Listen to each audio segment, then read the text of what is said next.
കർത്താവാണ് എൻ്റെ ഇടയൻ. എല്ലാവർക്കും നമസ്കാരം. എൻ്റെ പേര് മറിയാമ്മ ജോസഫ് കണിമംഗലം. ദർശന ബാസ്കറ്റ്ബോൾ വീൽചെയർ ഗ്രൂപ്പ് സംഘടിപ്പിക്കുന്ന എൻ്റെ യാത്രാ അനുഭവക്കുറിപ്പെന്ന പ്രോഗ്രാമിൽ എൻ്റെ യാത്രയെക്കുറിച്ചാണ് ഞാനിവിടെ പറയാൻ പോകുന്നത്.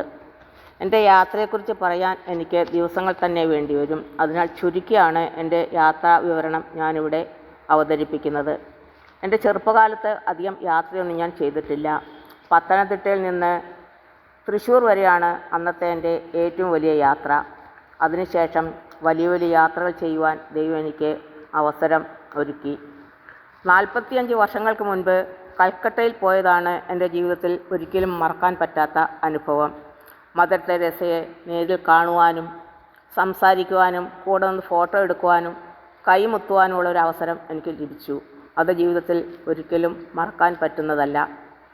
മദർ തെരേസയുടെ കൈ ഞാൻ പിടിച്ച് കുറേ നേരം നിന്നു. എനിക്ക് കൈ വിടാൻ തോന്നിയില്ല. അത്രയ്ക്ക് മൃദുലമായ കൈയായിരുന്നു. അതിപ്പോഴും എൻ്റെ ഓർമ്മയിലുണ്ട്.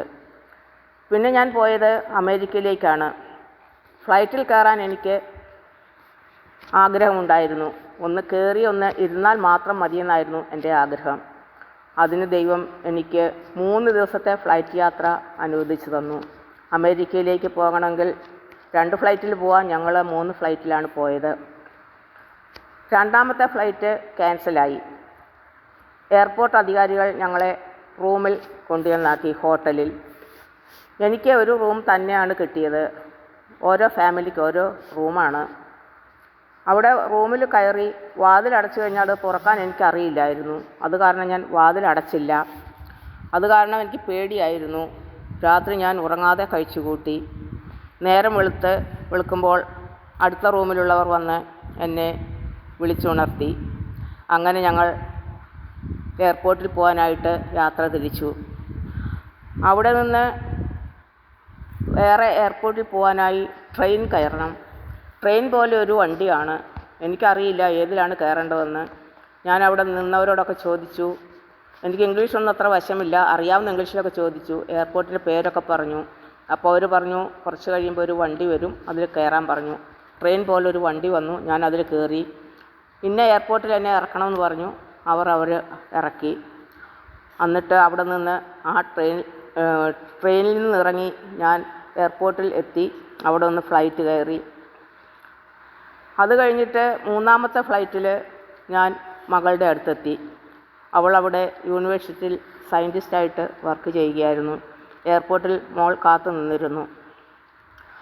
അത് എൻ്റെ ജീവിതത്തിലെ മറക്കാനാവാത്ത ഒരു അനുഭവമായിരുന്നു.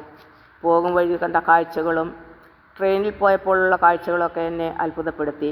അത് ജീവിതത്തിൽ ഒരിക്കലും കിട്ടാത്ത ഒരു അവസരമാണ്. അവിടെ വലിയ വലിയ കെട്ടിടങ്ങളും പൂന്തോട്ടങ്ങളും റോഡുകളും ഒക്കെ നമ്മുടെ മനസ്സിൽ തങ്ങി നിൽക്കുന്നു.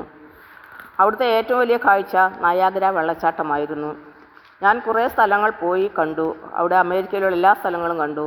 നയാഗ്ര വെള്ളച്ചാട്ടം ലോകത്തിലെ അത്ഭുതങ്ങളിൽ ഒന്നായ അത് കാണാനുള്ള ഭാഗ്യം എനിക്ക് ലഭിച്ചു. വെള്ളം ശക്തിയായി വീഴുന്ന വേറൊരു ഇടവും നമുക്ക് കാണാൻ സാധിക്കില്ല. അതെൻ്റെ ജീവിതത്തിൽ മറക്കാൻ പറ്റാത്ത അനുഭവമാണ്. രണ്ടാമത് ഞാൻ കുവൈറ്റിലേക്കാണ് പോയത്. അവിടെ എൻ്റെ 2ാമത്തെ മകൻ താമസിക്കുന്നുണ്ട് ജോലിയായിട്ട്. അവിടെ അറബികളും ഒട്ടകങ്ങളും ധാരാളം കാണാനുണ്ട്. മാളുകളും വലിയ കെട്ടിടങ്ങളും അവിടെയുമുണ്ട്. എല്ലായിടത്തും പോകാൻ ദൈവം എനിക്ക് അവസരമൊരുക്കി. മരുഭൂമിയിലുള്ള യാത്ര ഒരിക്കലും മറക്കാൻ പറ്റാത്ത അനുഭവമായിരുന്നു. അവിടെ എൻ്റെ 2ാമത്തെ മകനാണ് ഉണ്ടായിരുന്നത്. എൻ്റെ യാത്ര ഇവിടെയും അവസാനിക്കുന്നില്ല. പിന്നെ ഞാൻ പോയത് UK-യിലേക്കാണ്.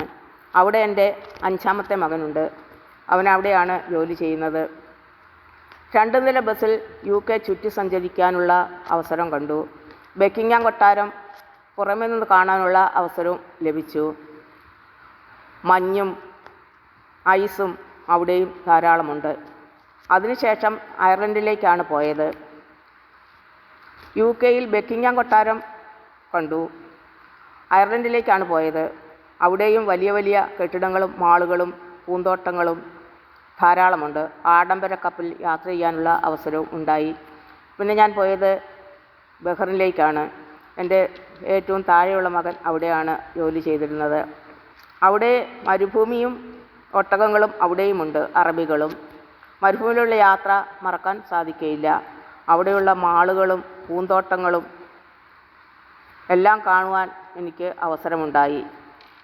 പിന്നീട് ഞാൻ പോയത് ഓസ്ട്രേലിയയിലേക്കാണ്. അവിടെ ഒരു മകനുണ്ട്. അവൻ എന്നെ അവിടെയുള്ള സ്ഥലങ്ങളെല്ലാം കൊണ്ടുപോയി കാണിച്ചു. പിന്നെ ഞാൻ പോയത് ക്രിസ്തു ജനിച്ച സ്ഥലത്തേക്കാണ്, ഹോളി ലാൻഡ്. അത് ജീവിതത്തിലെ ഏറ്റവും വലിയ ഒരു അനുഭവമായിട്ട് ഞാൻ കരുതുന്നു. യേശു ക്രിസ്തു ജനിച്ച സ്ഥലം, യേശു ക്രിസ്തു നടന്ന സ്ഥലം, അതൊക്കെ കാണാൻ എനിക്ക് വളരെ ആഗ്രഹമായിരുന്നു. അതും എനിക്ക് ദൈവം സാധിച്ചു തന്നു.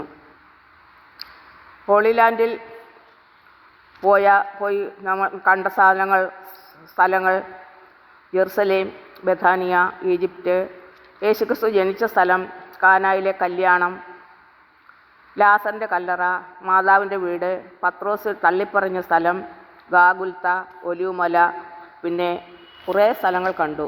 ഒന്നും ഓർമ്മയിലില്ല. എൻ്റെ ജീവിതയാത്ര ഇത്രയും നീട്ടിക്കൊണ്ടുവന്ന ദൈവത്തിന് നന്ദി പറഞ്ഞുകൊണ്ട് നിർത്തുന്നു. നന്ദി, നമസ്കാരം.